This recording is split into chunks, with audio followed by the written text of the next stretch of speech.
अस्सलाम वालेकुम, आप देख रहे हैं प्रोग्राम खबर। ये है, मैं हूं शाज़िया ज़ीशान। प्रोग्राम में मेरे साथ हैं सईद काजी और इस्लामाबाद से हमारे साथ हैं रऊफ क्लासरा। नाजरीन, इंतखाबात के फौरन बाद से पाकिस्तान तहरीक इंसाफ के धरने जारी हैं और इस एहतजाज के बाद बाज़ मकामात पर दोबारा पोलिंग और गिनती के नतायज सामने आए तो पाकिस्तान तहरीक इंसाफ के उम्मीदवार कामयाब होने लगे। कल कराची में NA-250 में दोबारा पोलिंग के नतीजे में तहरीक इंसाफ के आरिफ अलवी कामयाब रहे और इसी तरह PS 112 और PS 114 में भी PTI ही कामयाब रही। दूसरी जानिब PTI कराची के रहनुमा ज़हरा शाहिद हुसैन के कत्ल के बाद तहरीक इंसाफ और MQM का एक दूसरे पर इल्जामात लगाने का सिलसिला जारी है। दोनों पार्टियां एक दूसरे के आमने सामने आकर खड़ी होगी। आखिर ये इल्जाम तराशी की बुनियाद क्या है और दोनों पार्टियों में क्या अदम बर्दाश्त है? दोनों पार्टियां एक दूसरे का वजूद तस्लीम करने को आखिर तैयार क्यों नहीं? इस पर बात करेंगे। साथ ही हम बात करेंगे मुल्क में जारी इंतहा की लोड शेडिंग की, जिसने मामूलात जिंदगी को तो मुतासर किया ही है, लेकिन गर्मी की शिद्दत बढ़ने से लोड शेडिंग का अजाब नाकाबिले बर्दाश्त लगता है। कहा यह जा रहा है कि मुस्लिम लीग नून के लिए इस वक्त सबसे बड़ा चैलेंज बिजली के बहरान पर काबू पाना है। और साथ ये भी बताया गया है कि नवाज शरीफ का थिंक टैंक एक माह में लोड शेडिंग की कमी का मंसूबा बना रहा है। सुनने में तो ये काफी खुशाइंद लगता है, लेकिन सालों का बहरान क्या महीनों में खत्म हो सकता है? इस पर आज हम बात करेंगे। इन खबरों पर बात करने से पहले खबरें लेंगे हम काजी साहब और क्लासर साहब से। जी काजी साहब, आपके पास क्या खबरें हैं? शादी आगाज में आज जो बयान आया है जनाब आसिफ अली जरदारी साहब का अपनी शिकस्त के ज़मन में, और उसमें उन्होंने एक बड़ी मीनिंगफुल बात की है। उन्होंने कहा कि हमसे 40 से 45 या 50 सीटें छीनी गई हैं। फिर उन्होंने कहा कि हमें ज़ाहिर कैंपेन करने का मौका नहीं मिला, मगर ये रिटर्निंग ऑफिसर्स का इलेक्शन था। तो ये बात, और मैं ख़ास तौर पे स्टोरी को इसलिए ले रहा हूँ कि जब लास्ट टाइम वो लाहौर आए थे तो उन्होंने जो अपना सियासी फ़लसफ़ा बयान किया था सहाफ़ियों के सामने, उसमें मैं भी मौजूद था। तो हम उस रोशनी में देखेंगे कि कहाँ तक क्यों। और इसके साथ साथ ये भी अर्ज़ कर दूँ कि पीपल्स पार्टी के अंदर बहस शुरू हो गई है कि ये शिकस्त क्यों हुई है। इस हवाले से बाद जो रिपोर्ट्स भी सामने आ रही हैं, लीडरों के नाम वो जो है एक अपने यानी अनोनिमसली उनकी पोजीशन सामने आ रही है। मैं इस पर बात करूँगा। और फिर एक स्टोरी हमने फ्राइडे को की थी कि तकरीबन 2.25 लाख लोग अंधे होते हैं हर साल। हर एक साल में एक एपिडेमिक बनती चली जा रही है। उसका फॉलो अप करेंगे, किसी डॉक्टर साहब से पूछेंगे इसका इलाज क्या है। और ये जो हम एक 2 से 3 मिलियन लोग अंधे हो चुके हैं, तो हम किस किस्म का समाज जो है वो उसे अब तख्लीक करें, इस पर बात करूँगा। सही। और क्लासर साहब के पास चलते हैं। जी क्लासर साहब, आपके पास क्या खबरें हैं? जी, मेन स्टोरी आपको याद होगा, लास्ट वीक हमने स्टोरी की थी यहाँ पे कि कैसे निगरान हुकूमत जो है वो धड़ाधड़ ट्रांसफर पोस्टिंग कर रही है और कैसे पैसे का खेल यहाँ पे जारी है। तो आपको याद होगा उसके बाद ये स्टोरी पिक हुई है। शहबाज शरीफ साहब ने भी इस पर ये बड़ा सख्त बयान दिया है, उसके बाद अखबारात ने भी इसको मौजू बनाया है। और आज हम इसको फॉलो अप करेंगे कैसे निगरान वजीर एक दूसरे से लड़ पड़े हैं ट्रांसफर और पोस्टिंग्स पे। वो अंदर की क्या कहानी है वो भी बताएंगे आपको कि वजीर क्यों लड़ रहे हैं ट्रांसफर पोस्टिंग में। ठीक है, इस पर बात करेंगे, लेकिन अभी हम प्रोग्राम में आज सबसे पहले बात करेंगे तहरीक इंसाफ के एक तरफ धरने जारी हैं, दूसरी जानिब ज़हरा शाहिद जो तहरीक इंसाफ के रहनुमा थी, उनके कत्ल के खिलाफ न सिर्फ पाकिस्तान बल्कि बैरून ममालिक भी धरने जारी हैं, एहतजाज किए जा रहे हैं, लंदन में मुजाहरे किए जा रहे हैं। दूसरी जानिब MQM की जानिब से भी कहा गया है कि अल्ताफ़ हुसैन पर जो तहरीक इंसाफ की जानिब से इल्ज़ाम लगाया गया उसके खिलाफ सिर्फ पाकिस्तान में नहीं, हम भी दुनिया भर में मुजाहरे करेंगे। और दूसरी जानिब MQM ने भी नताइज मानने से इनकार कर दिया है। कल जो NA-250 में जुज़वी पोलिंग हुई, तहरीक इंसाफ के आरिफ अलवी कामयाब रहे। MQM ने कहा कि ये झुरलू नताइज हैं, हम इनको नहीं मानते। एहतजाज की सूरत हाल पर बात करेंगे। हमारे साथ अजहर जावेद लंदन से हमारे नुमाइंदे मौजूद हैं, उनसे बात करते हैं। अजहर, हमने देखा कि पाकिस्तान में तो मुजाहरे एहतजाज जारी हैं ज़हरा शाहिद हुसैन के कत्ल के खिलाफ। लंदन में भी हमने देखा कि PTI के कारकुन एक बड़ी तादाद में मुजाहरे करे। खासतौर पर हमने देखा 10 डाउनिंग स्ट्रीट के सामने भी मुजाहरा किया गया। क्या कहते हैं ये कारकुन? जी, यहाँ लंदन में भी सियासी जमातों का मुजाहरे करने का एक मामूल बन चुका है। ये जो गुज़िश्ता रोज का मुजाहरा था उसका ऐलान तो तकरीबन 3 से 4 दिन कबल किया गया था, लेकिन गुज़िश्ता उसे जो ये तहरीक इंसाफ की सीनियर नायब सदर का मर्डर हुआ तो ये मुजाहरा जो है वो एक टोटली चेंज हो गया। पहले इनका प्लान था इलेक्शन में धांधलियों के हवाले से एहतजाज करने का, उसमें जो लाहौर की सीट है, इसके अलावा कराची में जो धांधली की शिकायत थी, लेकिन जो मर्डर हुआ उसके बाद ये खालिस्तन हमें जो नजर आया वो उस कत्ल के खिलाफ एहतजाज में था। लेकिन जो सबसे अहम बात थी कि इसमें जमात इस्लामी की भी भरपूर शिरकत थी, और इसके अलावा जो बहुत अहम जो चीजें वहां पर नजर आई वो तलबा थे जो यहाँ की मुख्तलिफ यूनिवर्सिटीज और कॉलेजेस में। अजहर ये बताएं, पाकिस्तानियों की जानिब से तो एहतजाज किया जा रहा है, लेकिन जॉर्ज गैलवे ने जो बरतानी रुकने पार्लियामेंट है उन्होंने जो इल्जाम लगाया है वो कह रहे हैं कि अल्ताफ हुसैन इस कत्ल के जिम्मेदार हैं और वो इसके खिलाफ कानूनी चाराजोई भी करेंगे। इसकी कितनी अहमियत है? और मैं इसके साथ शामिल कर दूं अजहर, ये जो डेविड कैमरॉन ने खुद देखा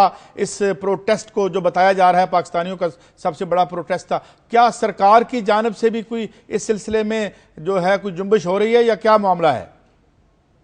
जी कई साहब, सूरत हाल ये है कि जो मुजाहरा चल रहा था बरतानी वक्त के मुताबिक 4 से 7 बजे तक इसका टाइम था। मुजाहरीन की तादाद मेरा ख्याल है जो बरतानिया में जो मुजाहरे होते हैं उसके हवाले से काफी बड़ी तादाद थी। रऊफ कुलासरा साहब भी यहाँ पर रह के गए, इन्होंने भी यहाँ पे देखा 50, 60, 100 के करीब अगर कोई मुजाहरीन इकट्ठे होते थे तो ये बड़ी तादाद समझी जाती है। लेकिन जो गुज़िश्ता रोज का मुजाहरा था इसमें तकरीबन 1500 के करीब लोग मौजूद थे। एक बड़ा मुजाहरा था, बहुत ज्यादा चार्ज्ड क्राउड था, बहुत ज्यादा नारेबाजी हो रही थी। तो अचानक जो ये opposite to the Downing Street हो रहा था, मिनिस्ट्री ऑफ डिफेंस की बिल्डिंग के सामने एक जगह मखसूस है मुजाहरीन के लिए, ये वहाँ मुजाहरा हो रहा था।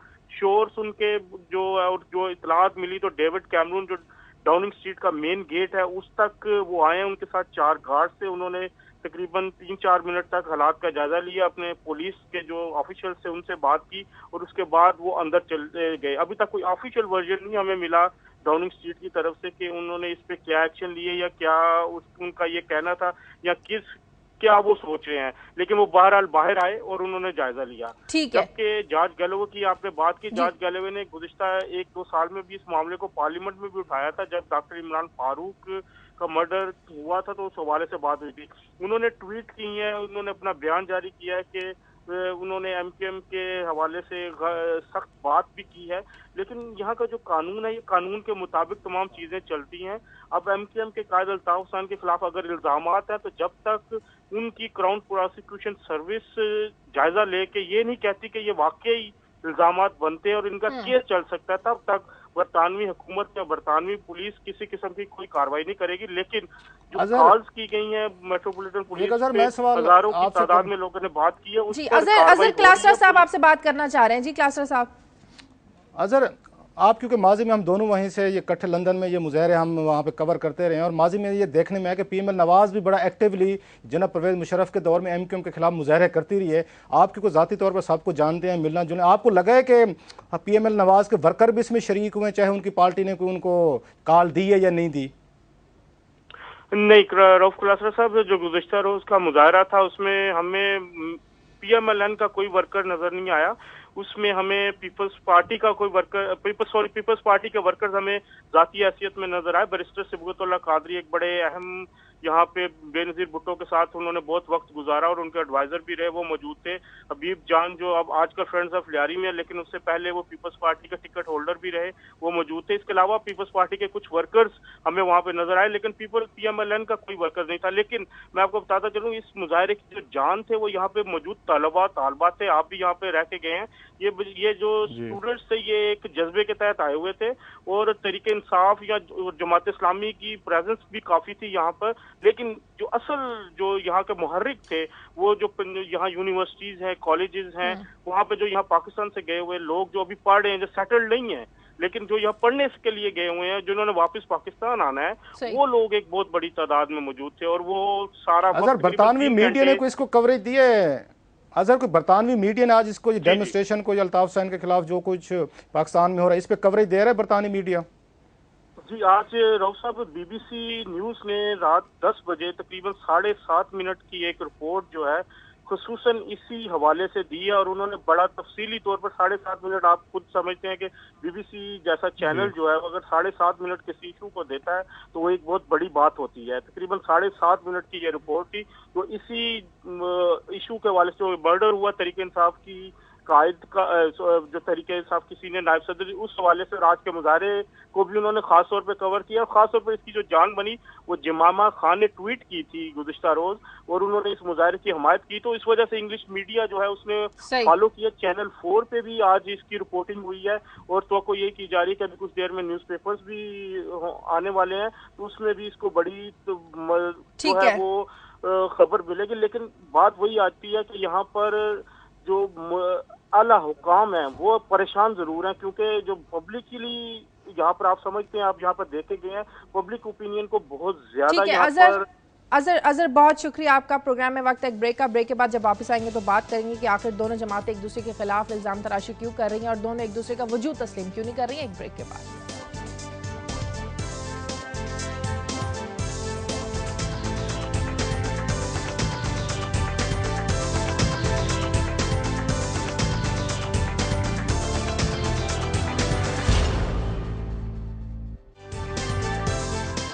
ब्रेक के बाद खुशामदीद। एक जानिब तहरीक इंसाफ का एहतजाज तो दूसरी जानिब MQM की जानिब से आज से पूरे मुल्क में मुजाहिरों का ऐलान। हमारे साथ हमारी नुमाइंदा किरण खान मौजूद हैं और साद बुखारी मौजूद है। सबसे पहले साद से बात करते हैं।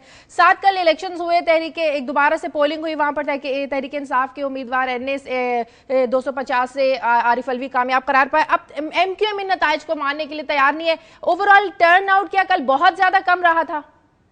जी बिल्कुल, अगर देखा जाए तो NA 250 से 35.48% रहा, और अगर आते हैं PS 112 की तरफ तो 41%। इसी तरह PS 113 में भी जो टर्नआउट था वो 43% रहा। अब ये कराची का जो ओवरऑल टर्नआउट है इसके हिसाब से काफी कम है, लेकिन तीनों नशिस्तों से पाकिस्तान तहरीक इंसाफ ने ही कामयाबी हासिल की है, क्योंकि मैदान ऑलरेडी खाली था। मुत्तहिदा अक़वाम मूवमेंट भी बॉयकॉट कर चुकी थी इन 43 पोलिंग स्टेशन पर रीपोलिंग की वजह से। उनका कहना था कि मुकम्मल जो 180 पोलिंग स्टेशन हैं उन पर दोबारा पोलिंग कराई जाए, जिस पर जो है अमल दरामद नहीं किया गया और सिर्फ 43 पर ही कराई गई। मुत्तहिदा अक़वाम मूवमेंट की जानिब से एक बात वाज़ेह करता चलूँ कि उन्होंने ये इल्ज़ाम आयद नहीं किया था कि धांधली हुई है। उनका ये कहना था कि जो 137 पोलिंग स्टेशन हैं जिन पर पोलिंग हुई 11 मई को, उन पोलिंग स्टेशन से मुतादिद ऐसे थे जहाँ पर सामान टाइम पर नहीं पहुँच सका या फिर प्रिजाइडिंग ऑफिसर्स और दीगर अमला नहीं पहुँच सका, जिसके बायस मुश्किलात का सामना करना पड़ा, और कितने ही वोटर ऐसे थे जो वोट नहीं डाल सके। उनकी जानिब से ये मौके इख्तियार किया गया था, जिसके बाद कहा था कि तमाम 180 पोलिंग स्टेशन पर दोबारा पोलिंग। अच्छा साथ ये बताइए कि वायलेंस का बड़ा इशू है आज हैदराबाद में भी PTI के जो ऑफिस बेरर हैं उनके घरों पर फायरिंग हुई है। इससे पहले जो मर्डर हुआ, तो क्या टेंस है कराची, क्या मंजर क्या है वहां का? जी इलेक्शन से पहले तो काफी ज्यादा कराची की टेंस सूरत हाल थी, लेकिन अब हम देख रहे हैं जो दिन भर की सूरत हाल अगर देखी जाए और अब पिछले 24 घंटों की भी देखें तो जो कराची की इलेक्शन से कबल सूरत हाल थी अब वैसी नहीं है। काफी हद तक बेहतर जरूर कहेंगे। ये खामोशी किसी बड़ी मुसीबत का अगर अंदेशा अभी हो सकती है, लेकिन फिलहाल कराची में इस किस्म का कोई वाकया पेश नहीं आया है। एहतजाज जरूर किए जा रहे हैं लेकिन कोई नाखुशगवार वाकया पेश नहीं आया है। हैदराबाद में जरूर ये हो रहा है, लेकिन फिलहाल कराची में किसी किस्म का कोई भी नाखुशगवार वाकया नहीं। अलबत्ता एक अफसोसनाक वाकया जरूर था जो PTI की एक सीनियर रहनुमा को टारगेट किलिंग का निशाना बनाया गया। बाकी इस ओवरऑल सिचुएशन काफी हद तक कोई तफ्तीश किसी तरफ गई है? पुलिस तो कह रही है डकैती थी। जी पुलिस का जो मौक़िफ़ है वो ये है कि वाकया बज़ाहिर जो है ऐसा लगता है कि टारगेट किलिंग है, लेकिन डकैती का रंग दिया गया है। 30 बोर की गोलियां थी जो बरामद हुई थी वहां से, और फिर जो इब्तिदाई बयान लिया गया है ड्राइवर का गुलाम रसूल, उसका कहना है कि करीब से आकर गोली मारी और उसे अंदाजा हो गया था कि मोटरसाइकिल सवार हैं जो ताक़ुब कर रहे हैं। तो तमाम जावियों से इस पर इन्वेस्टिगेशन की जा रही है, लेकिन एक मरतबा फिर वही कहा जाता है कि जो मामूल की कार्रवाई है, जो रिवायती तफ्तीश होती है वही कर रहे हैं। आज से पहले भी मुतादिद बार बड़े रहनुमाओं को टारगेट किलिंग का कराची में निशाना बनाया गया, लेकिन रिजल्ट सामने ठीक है। बहुत शुक्रिया साद बुखारी आपका। किरण, MQM ने आज मुजाहिरों का ऐलान किया है पूरे मुल्क में। MQM के ऊपर जो इल्जाम लगाए गए हैं तहरीक इंसाफ की जानिब से, उसके बाद इनका लाए हमल का मुजाहिरों की हद तक महदूद है। इन्होंने कहा क्या है MQM ने? जी बिल्कुल शाजिया, MQM ने जो है आज से मुल्क भर और इसके बैरून मुल्क भी जो है मुजाहिरों का कहा है, जो मुजाहिरे करेंगे। कराची प्रेस क्लब में भी आज MQM का एक बड़ा मुजाहिरा होगा, और इसके साथ साथ MQM ने जो है इमरान खान को नोटिस भी भिजवाया है, हर जाने का दावा किया है उन पे 50 अरब रुपए का, कि उन्होंने MQM के कायद अल्ताफ हुसैन पे जो है जो इल्ज़ाम लगाया है जोरा शाहिद हुसैन के कत्ल का, कि वो जिम्मेदार हैं। उस पर MQM ने कानूनी कार्रवाई भी कर रही है और यहाँ पे मुजाहिरों का भी जो है वो ऐलान किया है। इसके साथ साथ आज PTI ने भी कराची में जो है मुजाहिरों का ऐलान किया है इनके कत्ल के खिलाफ और मुबैना जो धांधली हुई है कराची में उसके खिलाफ। तो ओवरऑल अगर हम सिचुएशन देखें, इस वक्त लॉ एंड ऑर्डर की सिचुएशन देखें तो वो तो हमें थोड़ी सी बेहतर नजर आ रही है। कराची में जिस तरीके से कत्ल होते हैं कराची में वो हमें नजर नहीं आ रहा। किरण, दोनों पार्टियां एक दूसरे के खिलाफ मुजाहरे कर रही हैं, इल्जाम तराशी इन दोनों पार्टियों ने की है। आज जब मुजाहरे होंगे तहरीक इंसाफ की जानिब से भी MQM की जानिब से, क्या इन मुजाहरों के दौरान पुलिस किसी नाखुशगवार वाक़े से निपटने के लिए हर जगह मौजूद रहती है?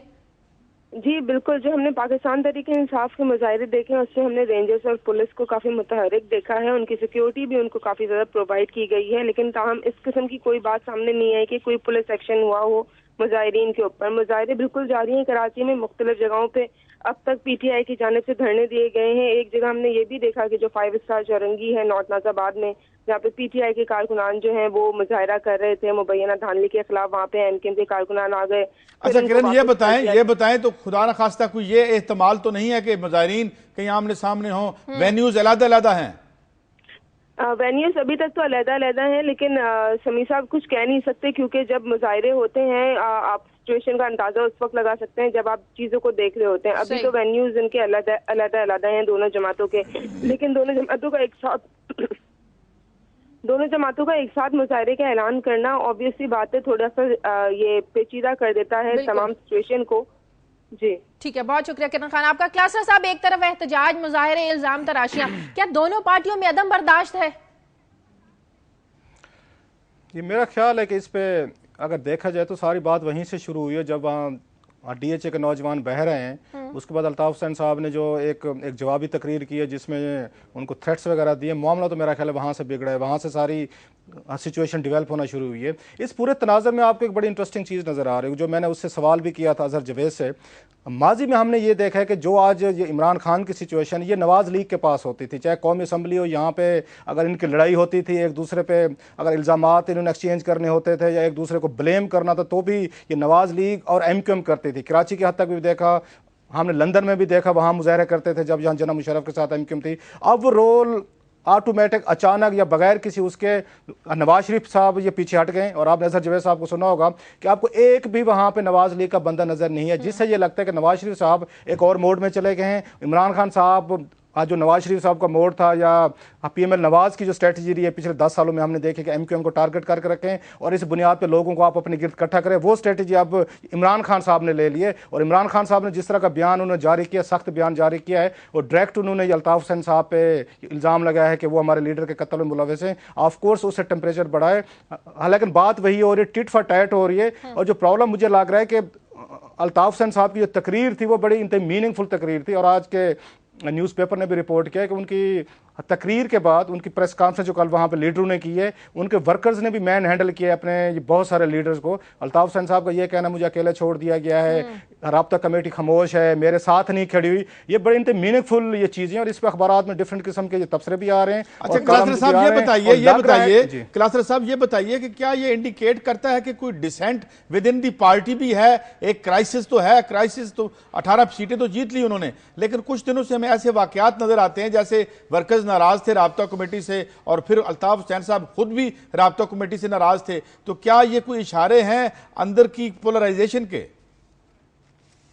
बिल्कुल, आप और मैं अगर इस पर तबसरा ना भी करें तो, लेकिन ये चीज़ इतनी बड़ी ऑब्वियस है कि अल्ताफ हुसैन साहब ने ये बातें खुद की हैं जो आप कह रहे हैं। उन्होंने वहाँ पे डायरेक्ट एक्यूज़ किया राब्ता कमेटी को, जब मेरे ऊपर इल्ज़ामात लग रहे हैं तो आप लोग चुप हैं, आप मुझे डिफेंड नहीं करते और मैं इससे ज़्यादा क्या कर सकता हूँ। सो ये कह सकते हैं बड़ी उनकी अनयूजुअल सी स्पीच थी, जो या माजी में हमने देखा है कि वो बड़ी आगे स्ट्रेंथ से बात करते थे। इस दफ़ा की जो तकरीर है ये मेरा ख्याल MQM के सपोर्टर्स के लिए, उनके जो अपने उनकी लॉट है उनके लिए बड़ी हैरानी का सबब है। और सबसे बड़ी हैरानी ये हुई है जो आज मैं पेपर में पढ़ा था कि जब ये ख़त्म हुआ है, वहाँ पर उनकी प्रेस कॉन्फ्रेंस ख़त्म हुई है, हाँ, तो उसके बाद उनके वर्कर्स ने खुद उनके पार्टी के लोगों के साथ मैन हैंडल शुरू किया है। उन्हें वहां पे 9-0 में पनाह लेनी पड़ी है और उनको अल्ताफ हुसैन साहब को रेस्क्यू करना पड़ेगा, आप इनको छोड़ दें, कुछ ना कहें। सो मामलात मेरा ख्याल है खास से ये गंभीर होते जा रहे हैं और खास से संजीदा होते जा रहे हैं, और शायद इमरान खान इस बात को समझते हैं और इसलिए उन्होंने अपना दबाव मजीद बढ़ाने का फैसला किया कि MQM शायद इस वक्त सेम पेज पे नहीं है और ये बेस्ट मौका है कि MQM पे दबाव बढ़ाया जाए। तो तहरीक इंसाफ इस सारी सिचुएशन का फिर फायदा उठा सकती है?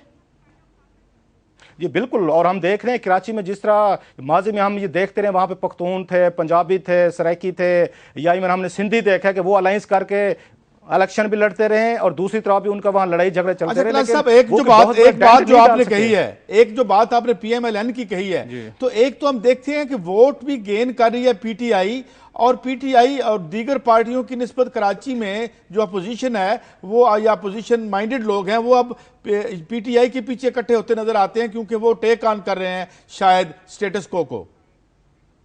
जी बिल्कुल कैसे भाई, फुली एग्री विद यू। और ये वो क्लास है जो, ये मेरा ख्याल है सबसे ज्यादा अहम डेवलपमेंट्स हमें कराची में रीड करने की जरूरत है। ये वो क्लास है जो असल मिडिल क्लास है, जो अब आके एमक्यूएम को चेक कर रहे हैं, एमक्यूएम को आके चैलेंज कर रहे हैं। ये डीएचए से आए हैं, पढ़े लिखे लोग हैं, ये बाहर से इन्होंने एजुकेशन ली हुई है, ये जॉब्स करते हैं, जॉबलेस नहीं है, इनके वो मसाइल नहीं है जो एमक्यूएम के एक आम वर्कर कर रहे हैं। और मुझे लगता है किसी स्टेज पर अगर ये तरीक चलती रहती तो एमक्यूएम का जो मॉडरेट एक पढ़ा लिखा तबका है, शायद वो भी इनके साथ मिलने की कोशिश करे, वो भी ये फील करे कि टाइम आ गया कि अब आपके रिवायती जो लीडरशिप थी उससे आप थोड़ा सा हट के कोई नए लीडर्स को आजमाने की कोशिश करें। और जैसे आरिफ अलवी साहब के बारे में कहा जा रहा है कि शायद कराची के वो अब एक तरह के नए लीडर के तौर पर इमर्ज कर रहे हैं, और जिस तरह क्राइसिस सिचुएशन उन्होंने फेस की है और जिस तरह उसको उन्होंने हैंडल किया और मजबूर किया इलेक्शन कमीशन ऑफ पाकिस्तान को अब दोबारा वहां पर इलेक्शन करें और 3 उनकी सीटें आ जाना, एक एनए की सीट कराची से लेना, 2 उनकी प्रोविंशियल असेंबली की, मेरा ख्याल है एक बहुत बड़ा बूस्ट है तहरीक इंसाफ के लिए है। और सबसे बड़ी बात यह है कि 30 साल बाद आखिर कराची का एक तबका जो पढ़ा लिखा है, मॉडरेट है, प्रोग्रेसिव है और किसी हद तक लिबरल भी है, वो अब इमरान खान की शक्ल में एक नया लीडर कराची को देख रहे हैं। बाकियों से मेरा ख्याल है उसकी मायूसी बढ़ रही है। अच्छा क्लास साहब, जॉर्ज गेलवे का जो बयान है इसको किस तनाजुर में आप देखते हैं, इसकी कितनी अहमियत है जो उन्होंने अपना पैगाम ट्वीट किया है? जॉर्ज गेलवे को हमेशा पाकिस्तान का दोस्त समझा जाता है पार्लियामेंट में, और इनके बयानात, इनकी स्पीचेस वो हमेशा प्रो पाकिस्तान ही रही हैं। उनका ये जो बयान आया पर्टिकुलरली, जैसे यहाँ पे इमरान खान साहब ने अल्ताफ हुसैन पे इल्ज़ाम लगाया है कि ये हमारी लीडर की कत्ल का जिम्मेदार है, ऐसे जॉर्ज गेलवे ने वजीर आजम पे वहां पे इल्जाम लगा दिया। ये बहुत बड़ी बात है, क्योंकि आप देखें कि वहां पे ये किसी पे उनके labour laws, defamation laws otherwise इतने स्ट्रांग है। ये बात अगर उन्हें पार्लियामेंट में की हुई थी तो उनको इंडेमिनिटी थी, लेकिन बाहर रह के उसको ट्वीट करना मेरा ख्याल है ये बहुत बड़ा एक बोल्ड स्टेप है और ये अनप्रेसिडेंटेड सा लगता है जो जॉर्ज साहब ने वहां पे किया है। और डेफिनेटली इसका मेरा ख्याल है जब ये पार्लियामेंट का इजलास होता है वहां पर इनका हाउस ऑफ कॉमन्स का, और इसको वो आगे लेके बढ़ेंगे, और पाकिस्तान बहुत बड़ा हार्ट एक टॉपिक रहता है वहां की पार्लियामेंट का, चाहे वॉर एंड टेरर के मसाइल हों, इवन वहां पे एजुकेशन के जो पाकिस्तान के मसाइल हैं या पाकिस्तान के जो इनके इंटरनल कॉन्फ्लिक्ट, एमक्यूएम पे वहां पे दबाव है, पार्लियामेंट के अंदर ही है और उसके बाहर भी है। और पर्टिकुलरली हमने देखा जब इमरान फारूक का वहां पे मर्डर हुआ था तो उनके मीडिया ने इस पे बहुत ज्यादा रिपोर्टिंग की थी, अपनी हुकूमत पे बहुत उन्होंने ज्यादा दबाव डाला था। और अगर इमरान खान और उनके सपोर्टर इस दबाव को बरकरार रखते हैं वहां पे लंदन में कुछ आने वाले दिनों में, तो डेफिनेटली मेरा ख्याल है उसका इंपैक्ट होगा। और उनका इंपैक्ट जो है जो दबाव है उसका, और वो दबाव हमें अल्ताफ हुसैन साहब की तकरीरों में नजर आ रहा है, जो दबाव मेरा ख्याल है पड़ रहा है लंदन में उन पे। ठीक है, प्रोग्राम में वक्त एक ब्रेक का, ब्रेक के बाद वापस आते हैं।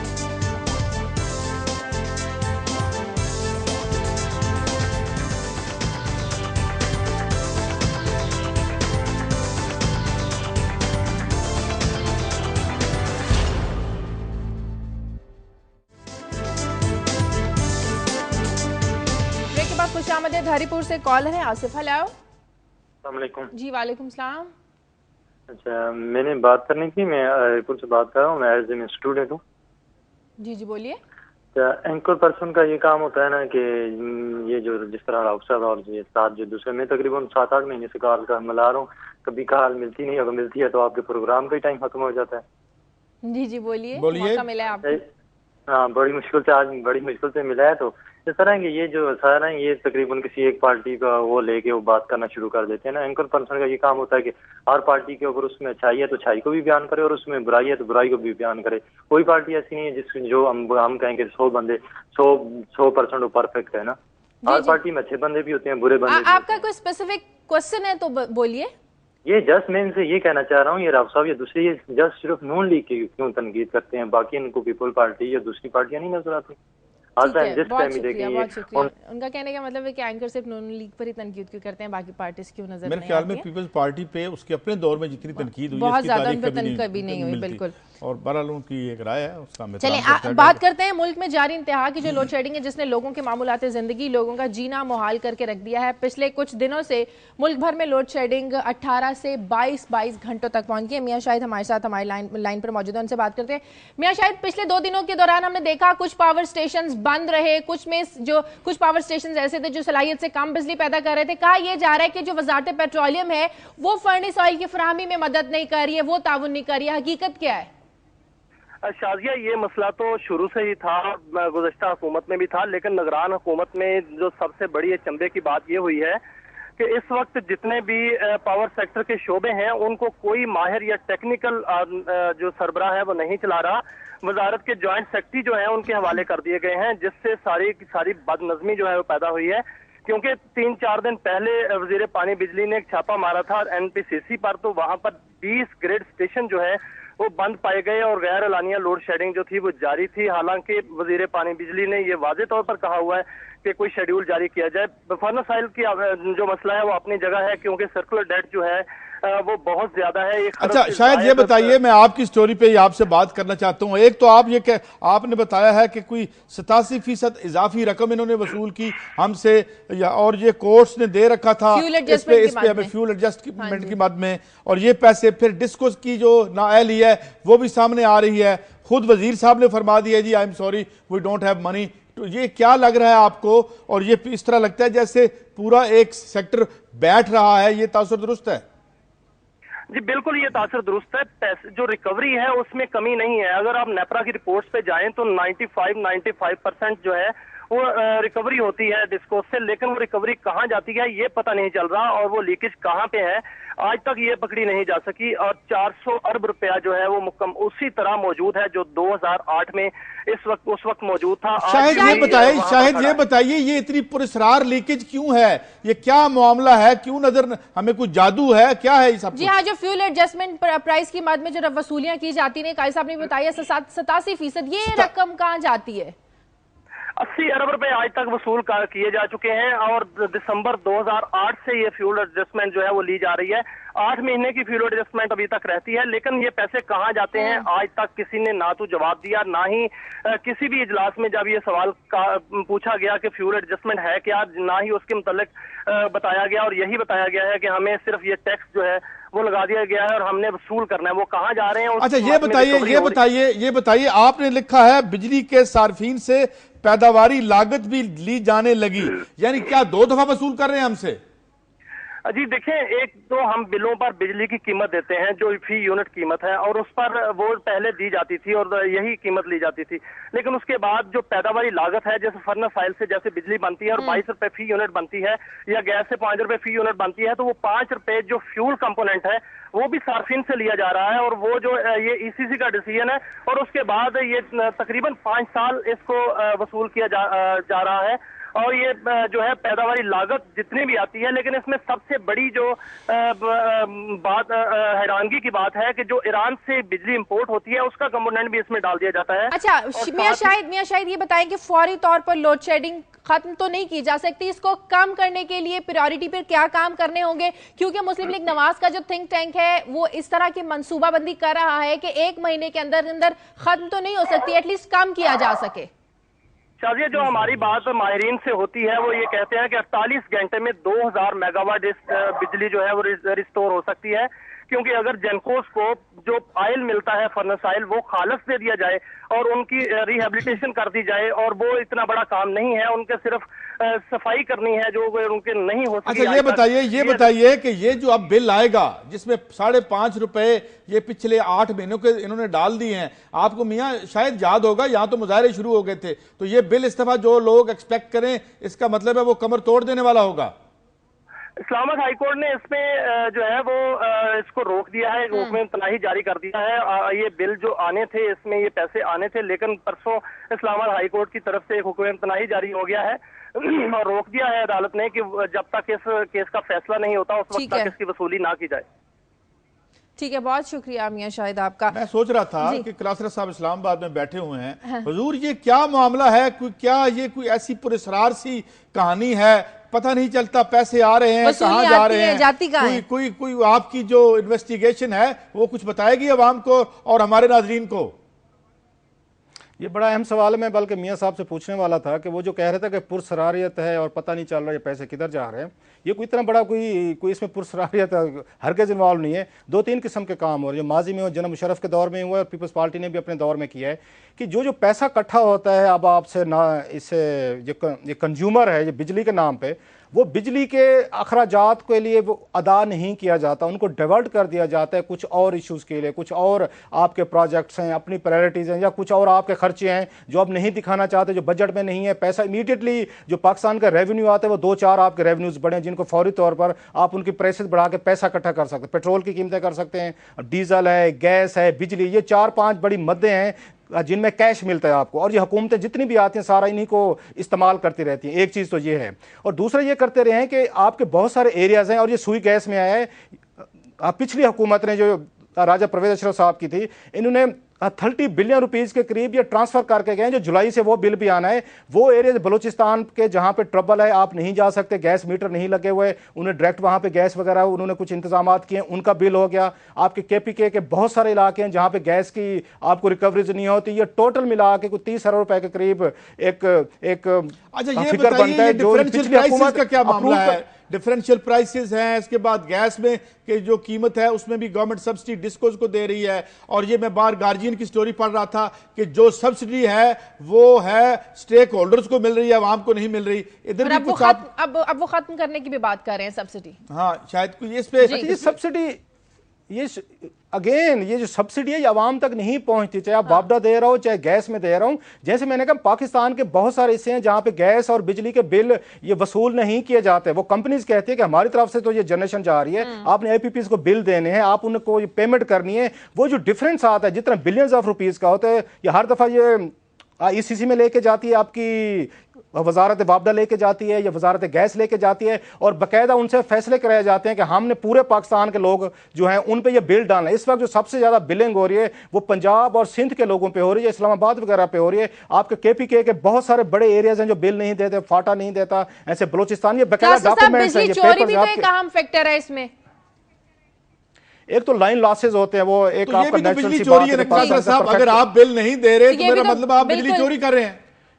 ये डाका है, ये चोरी तो होते हैं ना कि आप चोरी छुपे कोई करते रहे। ये बाकायदा कैबिनेट के मिनट्स में किसी वक्त ये खुलम खुला आप कहेंगे तो किसी वक्त वो ये पेपर भी ले आएंगे, डॉक्यूमेंट भी स्क्रीन पे ले आएंगे। जैसे हम खसरा की रिपोर्ट लाए थे, ऐसे सेम इसकी रिपोर्ट है। बड़े खौफनाक इंकशाफ किए गए, एतराफात किए गए हैं वहां पे कि जनाब हमसे बिजली चोरी नहीं रोकी जा रही, हम गैस के बिल नहीं ले सकते, हम लेने जाते हैं तो आगे से हमें गोलियां और क्लाशनकोव दिखाई जाती है। ये लिख के बताया गया कैबिनेट को। लिहाजा उन्होंने कहा जो लोग जो बिल दे रहे हैं बड़ी ईमानदारी से ये ट्रांसफर कर दें, शिफ्ट कर दें, और ये पैसे सारे शिफ्ट कर दिए जाते हैं आम लोगों पे, और पर्टिकुलर पंजाब और सिंध के लोगों से ज्यादा। अब देखते हैं मुस्लिम लीग नवाज की हुकूमत इस बहरान को काबू करने में, बिजली की लोड शेडिंग को खत्म करने में किस हद तक कामयाब होती है। खासतौर पर 30 दिन की जो मनसूबाबंदी वो कर रहे हैं, देखते हैं कि उसमें वो क्या सामने लेके आते हैं आवाम के लिए। प्रोग्राम में वक्त एक ब्रेक का, ब्रेक के बाद वापस आते हैं।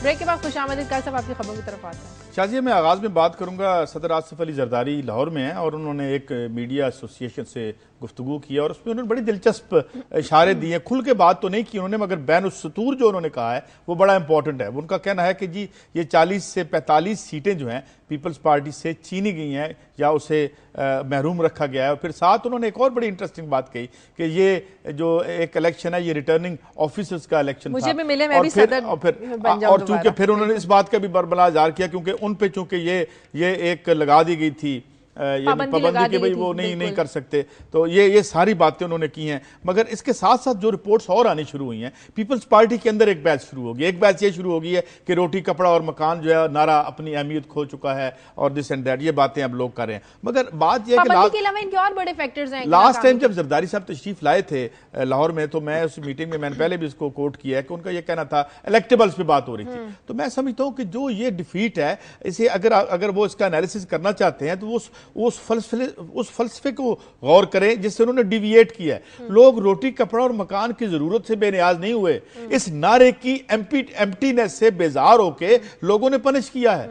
भाई अगर आपने भी वही करना है जो बाकी बाकी राइट विंग पार्टियां या एस्टैब्लिशमेंट की कुर्बत रखने वाली पार्टियां सब कुछ कर रही हैं, तो फिर आप और रिटर्निंग अफसर हो, या ये तो अब तय हो गया ना कि आप पावर में रहते हुए भी अपोजिशन का सलूक आपके साथ होता रहा। मतलब तो फिर अगर आप आवाम के लिए डिलीवर नहीं करेंगे, मैं चाहता हूं क्लासा साहब जरा इसमें आइएगा, मुझे ये बताइएगा कि ये जो बुनियादी फलसफा था पीपल्स पार्टी का, उससे तो हमने दूर कर लिया, चले गए उस विकेट पे जिस पे रवायती पार्टियां खेल रही थी। अब हम कहते हैं रिटर्निंग ऑफिसर ने हमें हरवा दिया। आप क्या कहते हैं? काश साहब, इसमें ये दो बड़ी इंपॉर्टेंट चीज़ें जो मेरा ख्याल पीपल्स पार्टी को इनको बैठ के सोचनी चाहिए। एक तो पंजाब के जाले की जो राय है वो सिंध के जाले से बड़ी डिफरेंट है, ये हमें देखना होगा। और जरदारी साहब की मेरा ख्याल क़यादत पे बहुत सारे ये अहम सवालात उठ चुके हैं, क्योंकि 5 साल डायरेक्टली ये पार्टी उन्हीं के उसमें कमांड में रही। अगर पार्टी आज डिलीवर नहीं कर सकी तो मेरा ख्याल जरदारी साहब को ब्लेम लेना चाहिए। जो पीपल्स पार्टी का एक ट्रेडिशनल इसका जाला था जो हमेशा भुट्टो के नाम पे, बीबी के नाम पे वोट देता था, आज उसने इनको वोट नहीं दिया। मैं पंजाब की बात करूं, सिंध में हो सकता है फॉलोइंग इनकी मौजूद है। इसलिए पीपल्स पार्टी के लिए सबसे अहम बात यह है कि पंजाब का वोटर अब उनके नारों से मुतासर होने वाला नहीं है। और जो बात आपने की, जब बिलावल भुट्टो ने तकरीर की थी ये पिछले साल, जब उनको चेयरपर्सन बनाया गया या उनको चेयरमैन बनाया गया, तो मैंने उस वक्त भी कहीं पर यह कॉलम लिखा था बाकायदा, ये दुनिया अपने न्यूज़पेपर के लिए, कि जिसने भी उनकी तकरीर का स्क्रिप्ट लिखा है वो कोई नया नारा नहीं दे सके। हमें यह लगा है कि भुट्टो साहब जो हैं वो आज से 45 साल पहले जो उन्होंने तकरीर की थी पीपल्स पार्टी की बुनियाद रखते हुए, आज उनका जो नवास है वो 45 साल बाद वही तकरीर उसको रिपीट कर रहा है कि पीपल्स पार्टी के पास कोई नया 40-45 साल बाद स्लोगन नहीं रहा। एक तो ये बड़ी इंपॉर्टेंट चीज है।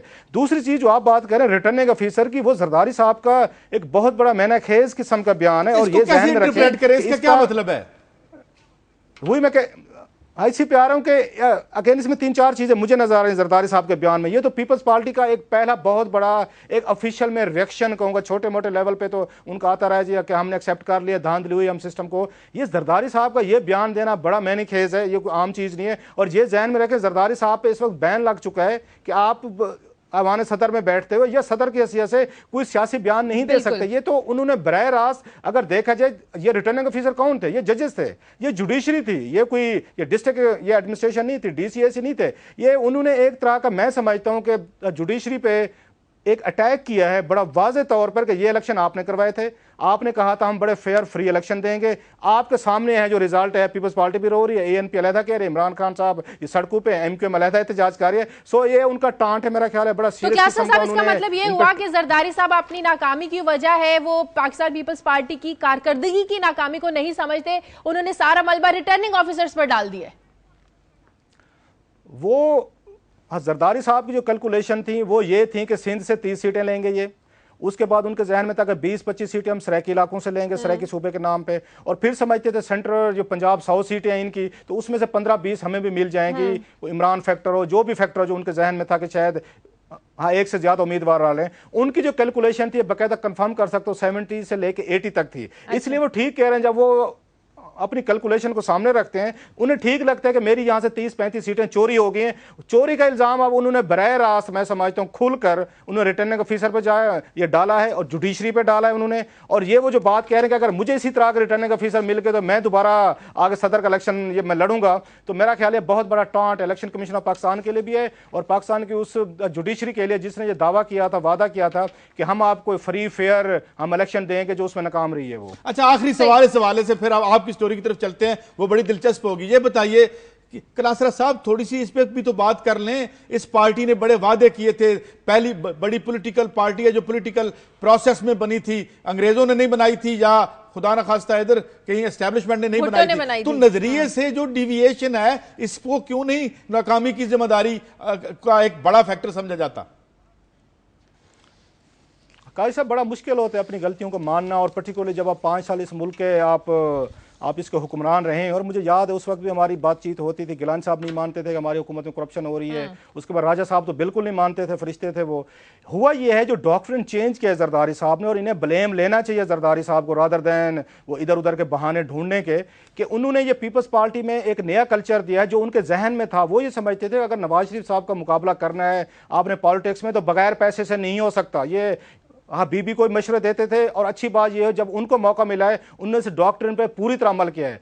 उनकी पार्टी के लोगों ने जितनी पैसे की ये करप्शन की है, जितनी मैसिव स्कैम्स हमने आखिरी दिनों में देखे हैं और दुनिया टीवी पे रिपोर्ट किए हैं, हमने ये अखबार में रिपोर्ट किए हैं, उस तरह की मिसाल नहीं मिलती। जरदारी साहब ने हर एक को मौका दिया है, जाएं जितना कमा सकते हैं, पैसे ले सकते हैं, खुल के खाएं। और इसलिए पीपल्स पार्टी को यह पता था कि शायद अगला इलेक्शन हम ना जीत सकें, लेकिन इतने पैसे कमा लें कि आपको दोबारा अगर 5-6 साल अपोजिशन में बैठना पड़े आपको वहां पे हाल्ट ना हो। इसलिए जरदारी साहब की हुकूमत में ये ब्लेम रहेगा कि इनके दौर में सबसे ज्यादा करप्शन हुई। और एक आम आदमी को ये महसूस हुआ है कि नारे शारे रह गए इनके, इन्होंने जो जेब में भरनी थी, जो काम करने थे अपने लिए ज्यादा किए इन्होंने। जी, और अवाम में लगता है अब शाऊर आ गया। क्लासेस साहब आपकी स्टोरी की तरफ आते हैं। निगरान जो वज़रा है किस तरह एक दूसरे से लड़ रहे हैं? आपको याद होगा शाहजहां लास्ट वीक हमने ये स्टोरी ब्रेक की थी कि यहाँ निगरान हुकूमत जो अपने मैंडेट से ये तजावुज़ करते हुए इन्होंने धड़ाधड़ किस्म की जो बिग पोस्टिंग्स हैं अपने कुछ ये प्यारों को देना शुरू कर दी हैं। और उस वक्त हमने नाम भी लिए थे जिसका बाकायदा PML नवाज ने उसी को फॉलो अप भी किया है, दूसरा मीडिया भी इसको अब ये उठा रहा है। एक तरह का इशू बन के शहबाज शरीफ साहब ने बहुत बड़ा बयान भी दिया उस पर कि वहाँ पे वज़ीर आज़म हाउस में बोली लग चुकी है कि जो जितने जिसके पास पैसे आएँ और पोस्टिंग लें और ट्रांसफ़र करवाएं। अब ये हुआ जिससे इसमें मजीद आप कह सकते हैं तड़का लग गया है कि इनके जो वजीर कानून है उन्होंने बाकायदा मीडिया को एक लीक किया है अपना उनका लेटर था जो उन्होंने वजीर आजम को लिखा है और वजीरों को लिखा है कि आपने जो हरकतें शुरू कर दी हैं, ट्रांसफर पोस्टिंग कर रहे हैं, ये कानूनी आईनी तौर पर आपका मैंडेट नहीं बनता। आपने MDs जो सुई गैस थे उनको हटाया है, फेडरल सेक्रेटरीज हैं उनकी ट्रांसफर पोस्टिंग कर रहे हैं। सबसे बड़ा जो उन्होंने एतराज़ किया है ये DG रेडियो पाकिस्तान थे मुर्तज़ा सोलंकी थे जिन्होंने 5 सालों में बड़ा अच्छा काम किया है और रेडियो को वो बहुत आगे लेके गए। हाँ, उसकी टर्मिनेशन भी शामिल है। इसमें इंपॉर्टेंट चीज़ जो हो रही है जिस वजह से एतराज़ात सामने आए हैं, 11 मई से पहले अगर इनको ये पोस्ट आउट किया जाता, ट्रांसफ़र किया जाता, शायद एतराज़ ना होता। ये सारे काम इलेक्शन के बाद हो रहे हैं। तमाम फेडरल सेक्रेटरीज को ये पोजीशन दी जा रही है, कॉरपोरेशन के चेयरमैन बना रहे हैं। ऐसे NHA का देख लें जिसके बारे में हमने लास्ट प्रोग्राम में बताया था कि उनके जो या उनका वजीर है NHA का नवाज आकर इसमें रद्दोबदल कर सकती है, इसमें तब्दीलियां कर सकती है। उनके पास तो पूरा इख्तियार होगा अगर ये गैर कानूनी है, गैर आईनी है, मेरिट पर नहीं है ये भर्तियां। ये सवाल मैंने पूछा अपने सोर्सेस से कि आप कहते हैं कि ये पैसे दे के वहाँ पे ये बिग पोस्टिंग ली जा रही है और कुछ इसमें मिनिस्टर्स इन्वॉल्व हैं और जिसकी कंफर्मेशन आज उनका वजीर कानून वो बिलाल सूफी साहब खुद फरमा रहे हैं। तो ये चक्कर क्या है? उनका ये कहना था कि ये सुप्रीम कोर्ट ऑफ पाकिस्तान में इस वक्त अनीता तुराब केस पे एक जजमेंट है कि किसी अफसर को 3 साल के टेन्योर से पहले नहीं हटाया जा सकता। और बहुत सारे इस वक्त सुओ मोटो हैं या आप कह सकते हैं कि लोग ब्यूरोक्रेसी जो है वो सुप्रीम कोर्ट में गई हुई है कि आपके अहकामात की खिलाफ वर्जी हो रही है और हमें हटाया जा रहा है। वो ये समझ रहे हैं कि अगर नवाज शरीफ साहब आते हैं और वो जो की पोस्टिंग है, कॉर्पोरेशन है, NHA है या दूसरे डिपार्टमेंट्स हैं। मुझे ये बताएं क्लासर साहब, अगर यही कल्चर प्रिवेल करना है कि पोस्टिंग कौन कहां बैठेगा और कितनी पोस्टिंग में क्या माल बनना है या नहीं बनना, यही सिलसिला है और अब ये इसलिए रो रहे हैं नए आने वाले कि भाई हमसे आने से पहले ये मत करो, हम खुद आके कर लेंगे, फिर क्या बदल पाएगा? फिर ये इलेक्शन क्या था और कहानी कहां जाएगी? क्लासर साहब, एक तो ये कैसे हमें ये बेनिफिट इनको देना चाहिए PML नवाज को कि जो भी नई हुकूमत आती है अपनी मर्जी की जब तक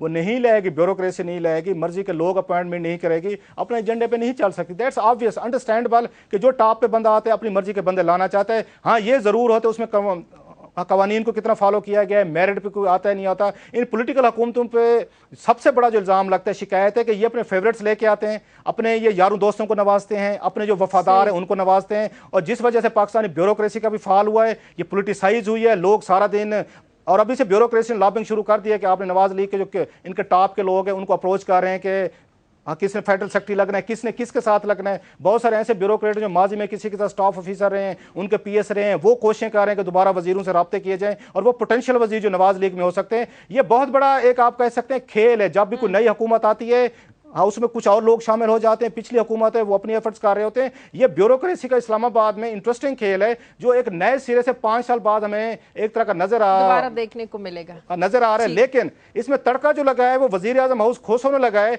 ऐसे धड़ाधड़ इन्होंने पोस्टिंग की कि उन पर इल्जामात लग रहे हैं कि ये शायद पैसे कमाने की एक नया बहाना ढूंढ लिया गया है ट्रांसफर पोस्टिंग का। जबकि देखा जाए तो निगरान हुकूमत का ही मैंडेट नहीं होता का साहब। हाँ, बहरहाल ये बात तो है और मेरे ख्याल में अगली हुकूमत का हक है कि वो आएँ और अगर देखें कि गैर कानूनी भर्ती हैं तो उसे हटाकर तो मेरिट पर भर्तियां जो है कानूनी तकारुरियां की जाएं। प्रोग्राम का वक्त खत्म हो गया। कायद साहब, क्लासेस साहब प्रोग्राम के लिए आप हमें फीडबैक दीजिए। खबर@दुनिया TV.tv पर इजाजत दीजिए। अल्लाह हाफ़िज़।